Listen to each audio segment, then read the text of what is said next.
Добрый день, уважаемые клиенты. Было очень много вопросов, как разжигать камин.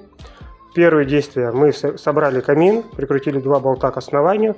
Сейчас мы засыпаем пелеты в отсек для пелет, для прожига.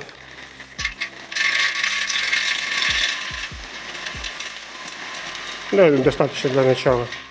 Все, засыпали пелеты, закрываем крышкой.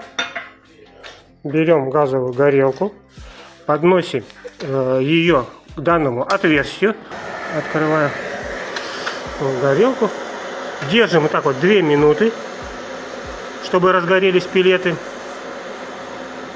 Как только разгорятся пелеты, убираем газовую горелку, и пелеты начнут разжигаться. Нам нужно без колбы прожечь буквально минут 30-час данную камин, для того, чтобы краска, которая внутри, прогорела и не давала черной копоти на колбе. Если же мы оденем колбу и сразу начнем прожиг первичный, то вся сажа, которая будет идти, обгорание краски, будет оставаться на колбе, и нам придется ее отмывать.